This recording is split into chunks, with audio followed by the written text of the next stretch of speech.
Hello everyone, this is Dr. Shishma Sarala, consulting homeopath at Fidicus Homeopathy.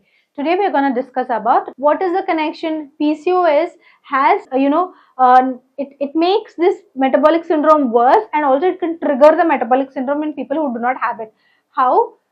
It will trigger the abdominal obesity, it will trigger high BP, it will trigger high blood pressure, it will trigger cholesterol formation. How? With insulin resistance. Insulin resistance is one of the key factor in PCOS which will trigger the metabolic syndrome. You have to understand, if you have seen our older videos, you would be understanding that PCOD and PCOS are a little different from each other, and in PCOS there is a symptom called as prominent symptom called as hyperinsulinemia or insulin resistance.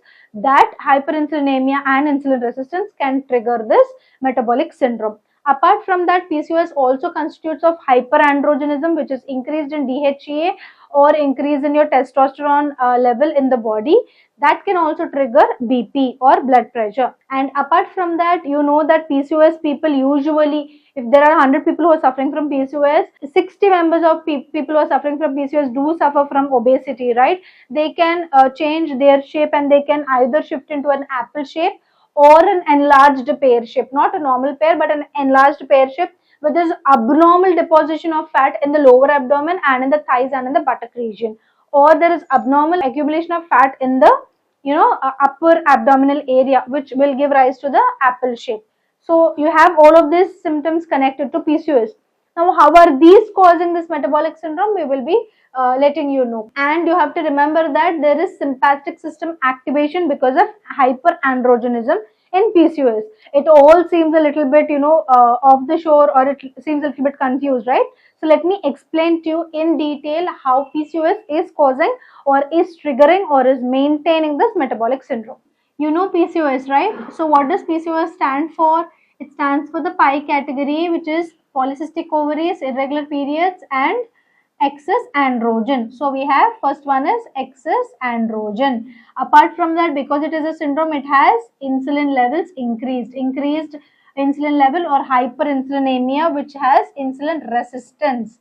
Fine. So these two are the culprits. So what happens exactly? Insulin is supposed to make the blood sugar level go down, because it is like a gateway through which the cells consume the blood glucose level and they utilize it for their day-to-day activities. But whenever there is hyperinsulinemia or insulin resistance, why is it happening? Because in PCOS, what happens is, usually if this is the lock, this is the cell's lock, and insulin is the key. It opens up, glucose goes in, and the blood glucose level comes to normal. But what happens here in PCOS is, there are other antibodies which are acting, or other molecules in our body which are acting like insulin. They will go and they will, attach with the lock. They will not open the lock, they will not close the lock, they will just attach. So that insulin is blocked here. So there is no blood sugar which is getting lowered, because there is no blood going into the cell. First mechanism. Second mechanism, insulin is the same. The receptor is also same, but this little molecule in the receptor has changed. So this lock is not working now.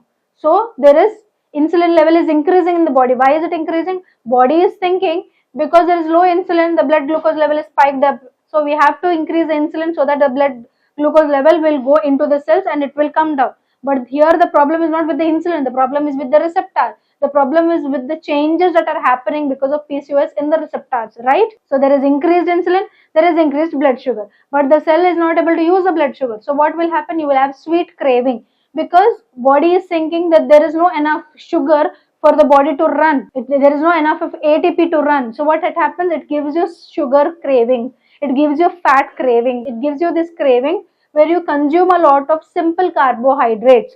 Whenever you're consuming simple carbohydrates, blood sugar level is already increased, and it will furthermore increase. Insulin is already there, but it is not able to open. So the body will think insulin is less. So it is triggering again insulin. So there is lot of insulin, lot of blood sugar. What will happen in that condition? Insulin resistance condition, what will happen is that, see, insulin has other properties also. It will help in formation of fat, okay? And it will help in formation of fat, and it will not allow fat to be broken down, or it will not allow breakdown of fat. So it is helping in formation of fat, it is helping in not breaking the fat, and it will help this adipose tissues to become hypertrophy, okay? This small adipose tissue, which is supposed to be 1 centimeter, is becoming 10 centimeters. I'm just telling you, otherwise, I mean, like, it is not the exact measurement. So what is happening? The fat is being stored. The fat is not being broken down. The adipose tissue, which is supposed to be this much, is becoming hypertrophied.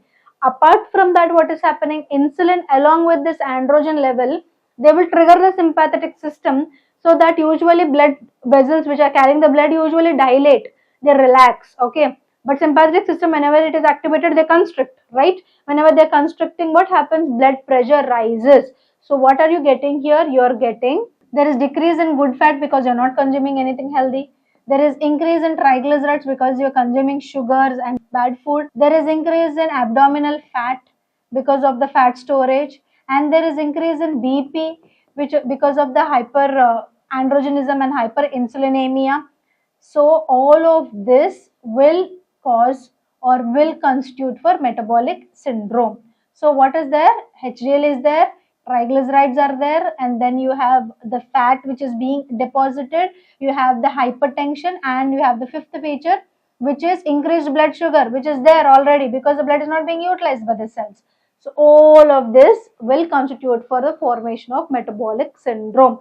Many people are suffering with metabolic syndrome, they just don't know they are suffering with metabolic syndrome. They don't know that there is a tagline given to the symptoms that they are suffering with, right?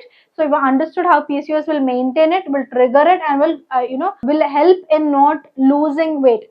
PCOS, if you're having a PCOS and insulin resistance, you know that insulin, whenever insulin is there, you're not supposed to, or it will not allow in fat breakage, right? So that is why even if you're cutting down the calories also, you're not losing as much as weight as you're supposed to lose because of hyperinsulinemia. If you're someone who's suffering from PCOS, PCOD, or any other female reproductive organ diseases, Fidicus Homeopathy is the answer. Here we have two kinds of consultation options. One is the online consultation option, and the other one is in-person or the offline consultation option. If you're someone who's staying nearby the nearest branch of Fidicus, you can contact us in person. Or if you're staying far away from us, you can contact us online through audio consultation option or through the video consultation option. Once the consultation is finished and your investigations are verified, especially to the online clients, medicines will be door delivered to you. If you're staying in India or any state in India, you will be receiving medications within 3 to 4 days. If you're staying in USA, 3 to 5 days, and across the globe anywhere else, it will take 4 to 8 business days for our medicines to reach your doorstep. If you would like to get in touch with us, you can call us on this number, WhatsApp us, or message us. And if you'd like to know more about Fidicus Homeopathy, you can check our website www.fidicus.com. If you're someone who's suffering from PCOS, PCOD, bulky uterus, dysmenorrhea, fibroids, or any other female reproductive organ diseases, Fidicus Homeopathy is the answer. Why is Fidicus Homeopathy the answer? Because Fidicus Homeopathy stands for highest chance of health. Here we follow 3 important principles. First of all, we are experiencing good success rate in people who are suffering from PCOS, PCOD, bulky uterus, fibroids, dysmenorrhea, cervical erosion. The success rate is really good. And apart from that, the transparent treatment here at Fidicus Homeopathy. There is no grey area between the patient and the doctor. The prognosis is clearly explained to you. And personal care here at Fidicus Homeopathy is top notch. Any sort of queries or myths, any sort of doubts that you have will be explained to you very clearly. So if you want to choose cure, if you want to choose health, choose Fidicus Homeopathy. Thank you. Fidicus Homeopathy.